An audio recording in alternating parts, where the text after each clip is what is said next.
All right, well, good morning. So those of you that know my story will understand, and if you don't know my story, you'll understand in just a few minutes that I literally am thankful to be able to stand here and share with you this morning. I want to start out reading from Romans. I'm going to read some from Romans 18 through 37. I will skip some of the verses, but all of it is taken from that passage. And I'll tell you the verse as I do it. Romans 8:18 is, I consider the sufferings of this present time are not worth comparing with the glory about to be revealed in us. In other words, the Bible, God acknowledges that there's going to be suffering. We're going through a pandemic now, and there's a lot of other suffering that's going on in the world. Some of it is, global or national. Some of it is personal for each of us. But it says that compared to the glory we're going to see later, it'll be worth it. So it encourages us in that way. Then verse 26, likewise, the Spirit helps us in our weakness, for we do not know how to pray as we ought, but that very Spirit intercedes with sighs too deep for words. And God, who searches the heart, knows what is the mind of the Spirit, because the Spirit intercedes for the saints according to the will of God. So God the Spirit helps us in our weakness. He intercedes on our behalf with groans. It's not that God is not aware that we're suffering and is just turning a blind eye to it. He intercedes for us and helps us through it. Verse 28, we know that all things work together for good for those who love God, who are called according to his purpose. For I am convinced that neither life nor death, nor angels, nor rulers, nor things present, nor things to come, nor powers, nor height, nor depth, nor anything else in all creation will be able to separate us from the love of God. I skipped 10 verses, the 28 to 38. But so most importantly, none of our sufferings or anything else is going to keep us from God. We need to keep that in mind anytime there is suffering. But I want to focus today, the rest of the time, on verse 28. God promises that he will use all things for good for those who love him. And you might be thinking, really? Everything? Even the pandemic? I just lost a loved one in an accident. Well, he doesn't promise that it's going to be pleasant. He doesn't promise that it's going to be easy. He promises that he will bring something good out of it. So I want to share about a tragic event in my own life that illustrates his faithfulness in keeping that promise. May 10th, 2017, I was on my way to Shelby Valley High School in Pike County to talk to a physics class. And my then 16-year-old daughter, Beth, was with me. She was going for the driving practice. She had her permit. And she drove part of the way, and then we switched. And while I was driving, for unknown reasons, our van went off the road, flipped several times, and crashed into a parked car carrier.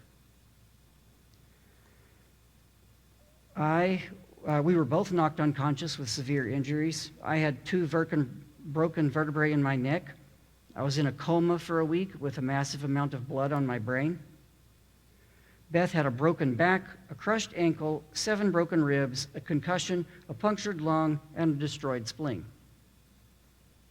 She was in the hospital 3 weeks. I was in the hospital 7. The accident has changed the lives of our entire family forever. In my family, history is broken into 2 segments. There's before the accident and after the accident. It's sort of like, if you're married, it's, well, before we were married and then after we were married.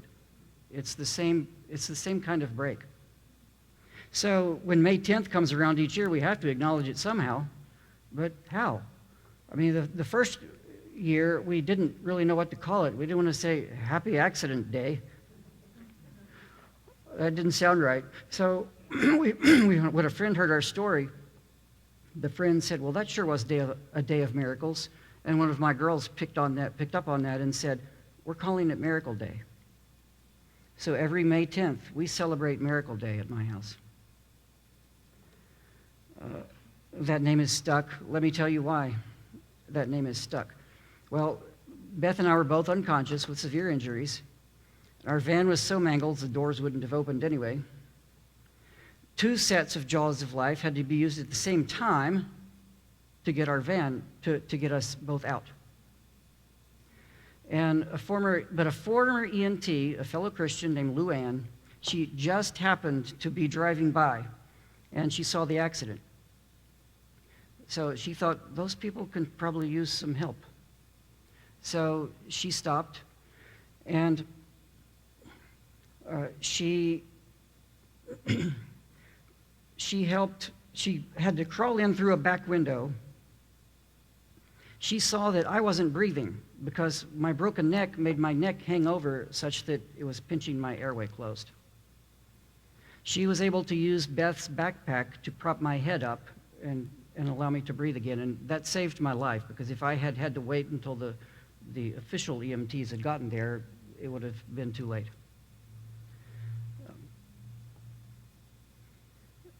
And a second miracle on the scene was Dan, another witness who stopped. He woke up Beth, and he reached through the shattered window and he held her hand and woke her up and talked to her and kept her awake for safety. And because of her punctured lung, he had to lean in close to hear her. But he was able to get important information out of her, like her name and her mother's phone number, and relay that to the officials.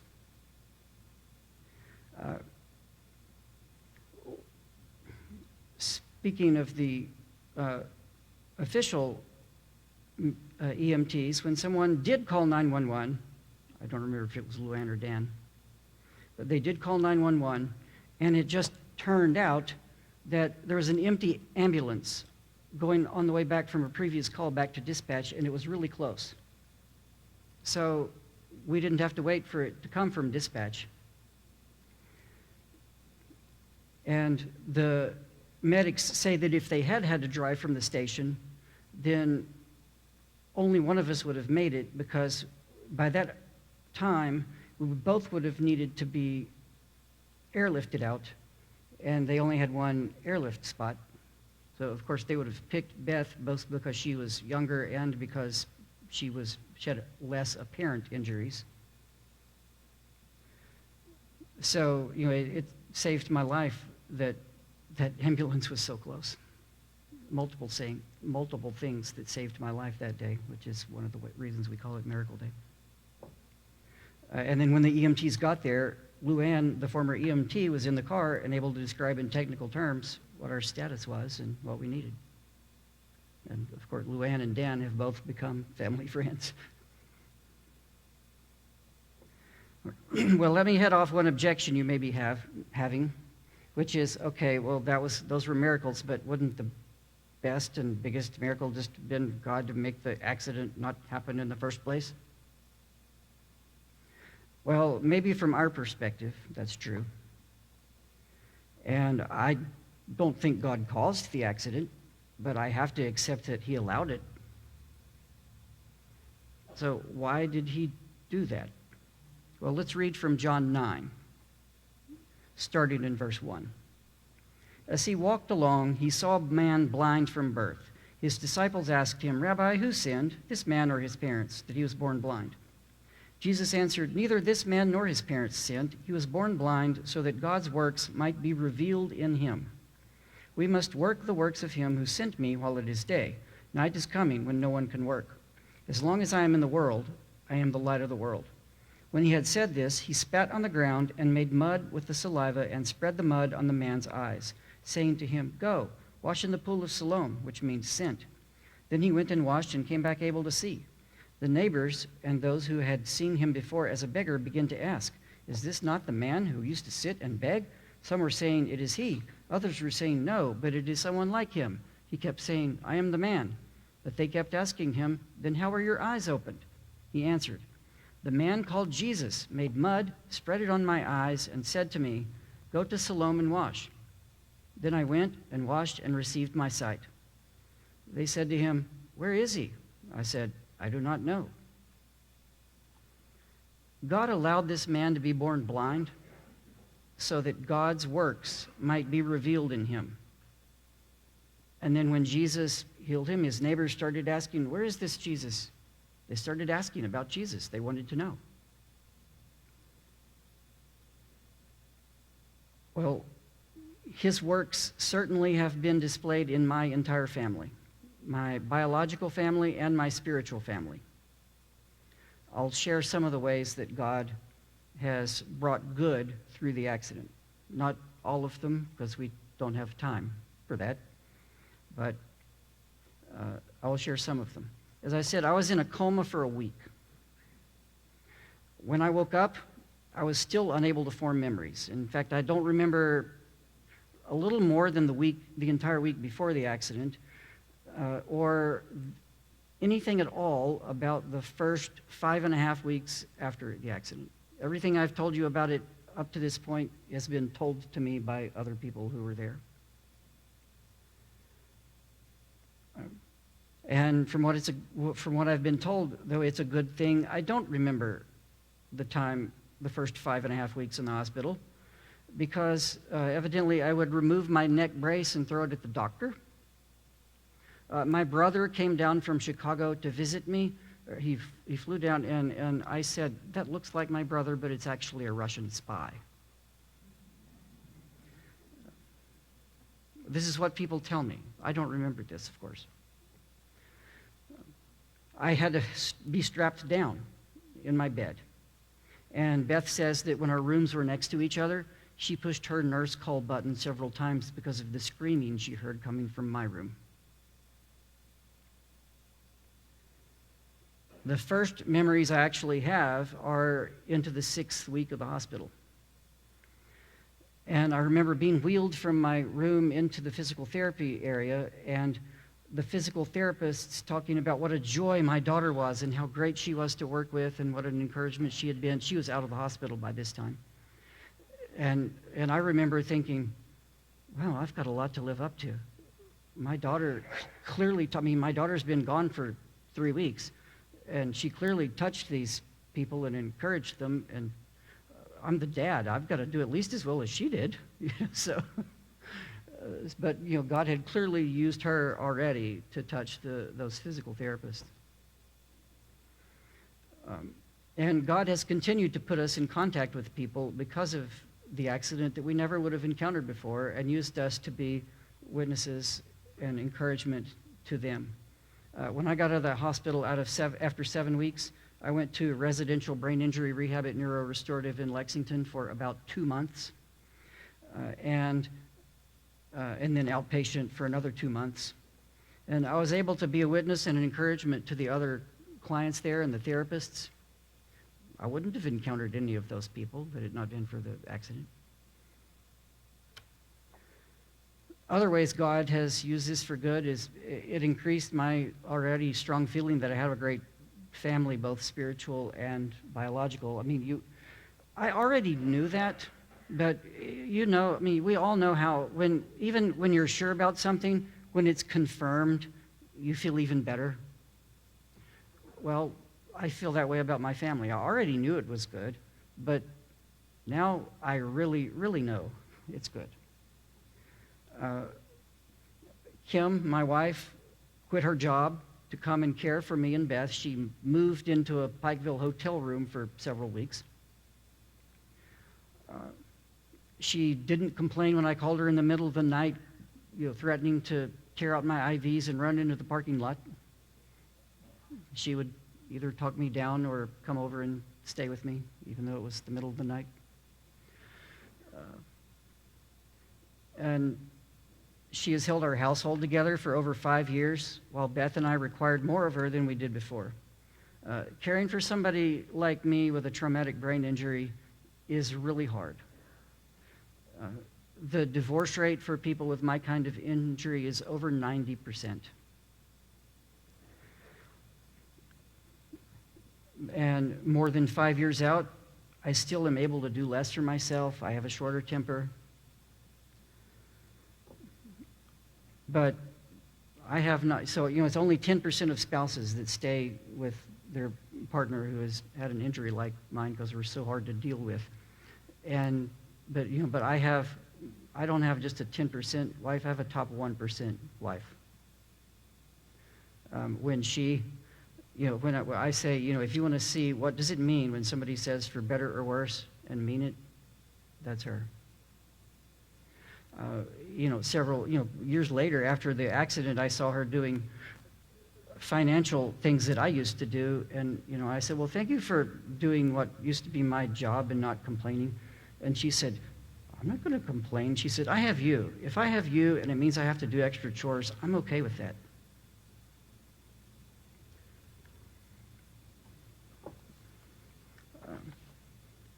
And my younger daughter, Laura, she was outstanding too. She had to put up with Mama being gone, Daddy and Big Sister getting all the attention because we were hurt. And then what did she get? Extra chores. Because Mama and Big Sister and Daddy weren't there to help. And she didn't complain. She learned how to pack up a wheelchair and put it in the van and unpack the wheelchair. She never complained. And she heard me telling this story one time, and she said, well, Dad, I didn't complain out loud, but I did in my head. And I said, Laura, that's okay. It's not how you think or feel that's important. It's how you act. And you did not act as if you resented that. You did it well. It confirmed that I have great parents. I mean, I knew that already too, but my parents came immediately from Tennessee and stayed to help out. My mother offered to quit her job to help with long-term care if that became necessary. I learned that, we have a great community, both a faith community and just the community at large in Moorhead. People, we had people all over the community, all over the world really praying. And the community, both the church community at Judah Christian Fellowship, where I was attending at that time, and the community at large, some people from this church were very helpful. My wife went to one local business and picked out what she needed, and they said, there's no charge, you just take care of your family.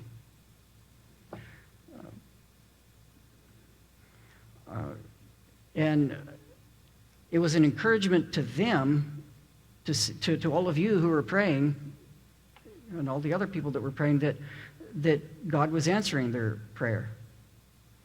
I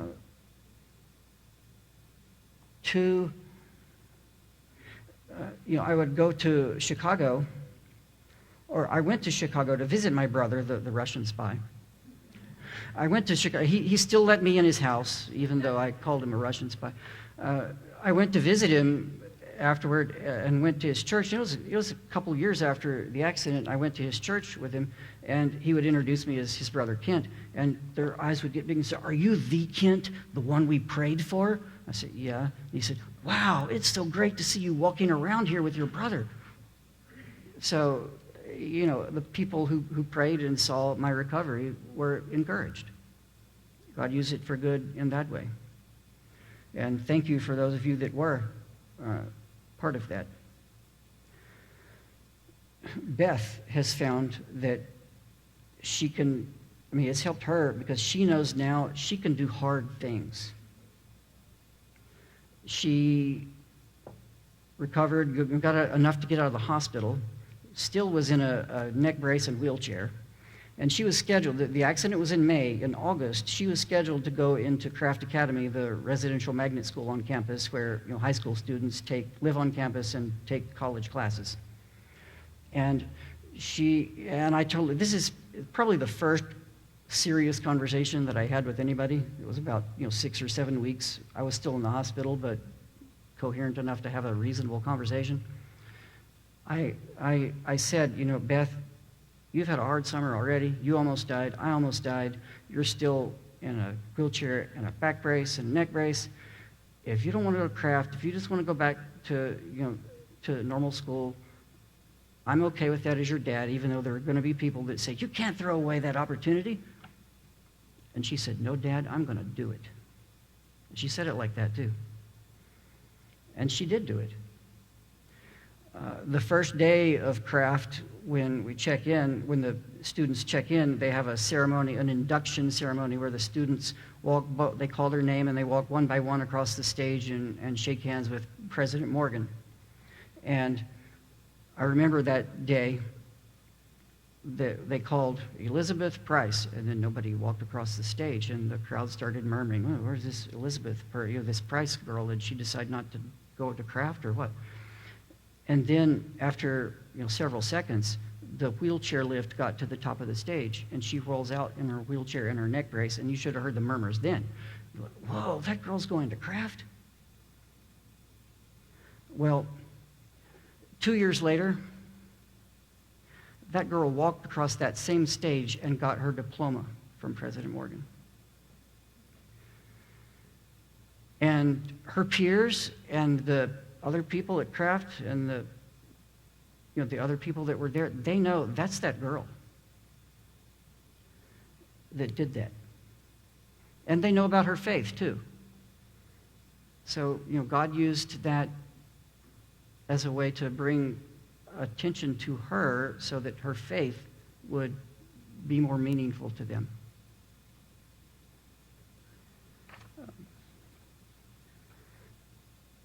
I've benefited personally and spiritually from the accident. One way is that it's been pretty humbling. When I was in the hospital, I couldn't even go to the bathroom by myself. I had to get help doing that, and having to ask for help doing that several times a day taught me that it's okay to ask for help.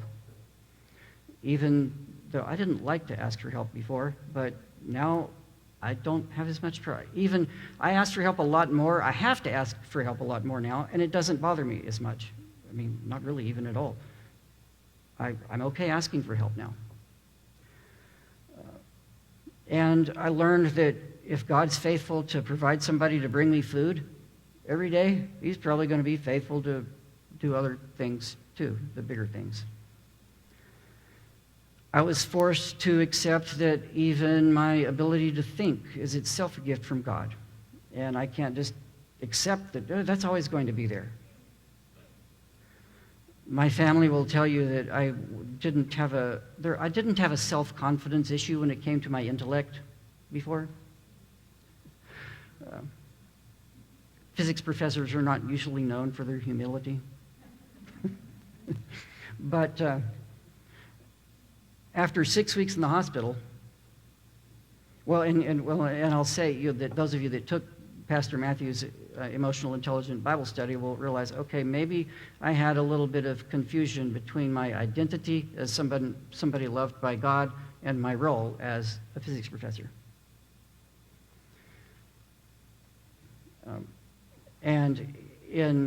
After 6 weeks, I couldn't subtract. Well, that really upset me, because I realized a physics professor who can't subtract is not a physics professor. But I have to say it really only upset me for a few days, because in the hospital you have a lot of time to think. Not much else you can do. And I thought and prayed, and I kept thinking of Romans 8:28. God will use all things for good for those that love him. And I remember thinking, okay, God, I'm going to trust you on this one, but how in the world are you going to use this for good? I'm actually kind of curious to see how you're going to do this, because it sure is going to be interesting to see how you can pull that off. And he has. I mean, I've told you about some of the ways.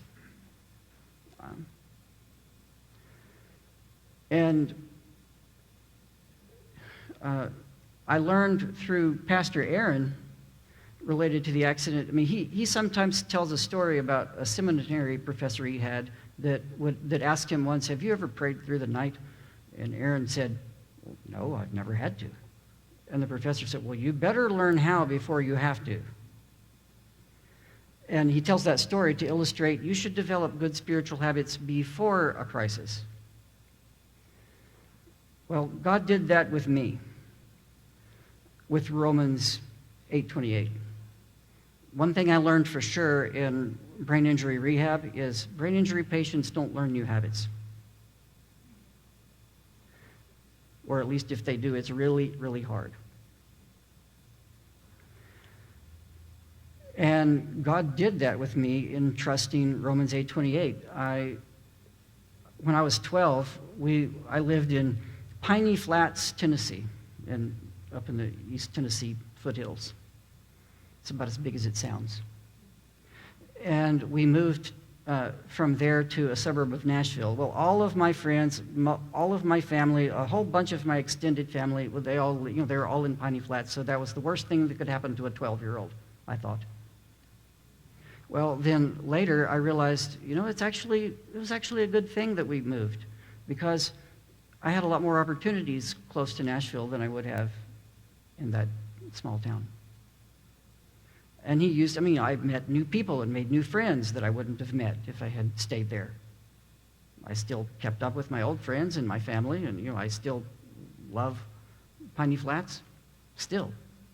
But God caused good things to come out of that move. And over the course of my life, I saw how God used other bad things for good. So I kind of developed that habit, and it's that belief that got me being in the hospital so long. I quoted Romans 8:28 to myself quite a bit, both at the hospital and in rehab, especially residential rehab, when I was living with 30 other brain injury patients.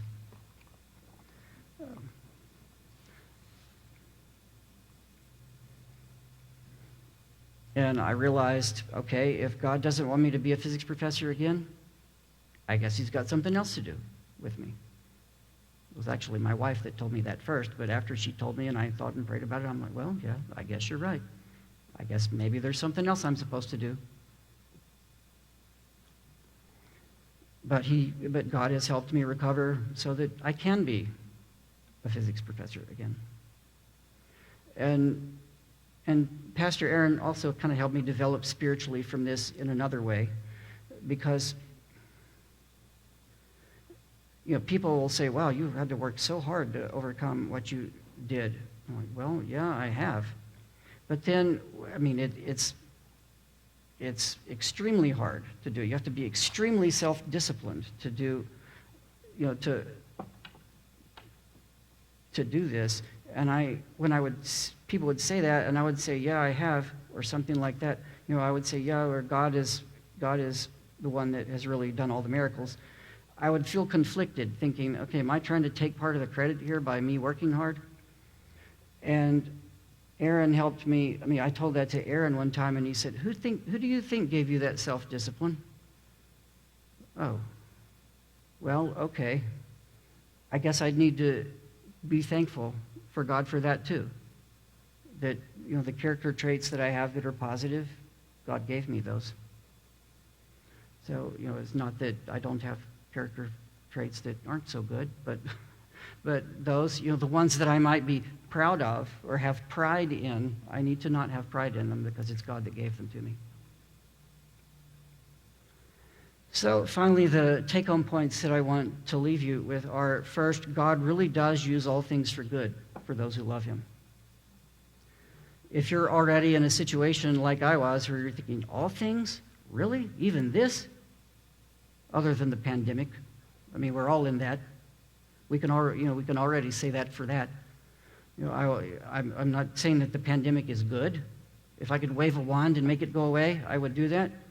But are there good things that are coming out of it? Yeah. I could tell you some of them, but that would be a different sermon. I won't do that to you. So just know that God is faithful in keeping that promise. He doesn't promise that it's going to be pleasant or easy. He promises, in fact, after 5 years, this is still one of the hardest things that I've had to do, and I'm continuing to do. But somehow he'll use it to have good things come out of it. If you're fortunate enough not to be in a traumatic situation other than the pandemic now, then develop that habit of relying on his promise in small things now. If you wait until a crisis, the promise will still be true, but it will probably be harder to take comfort from it. Thank you.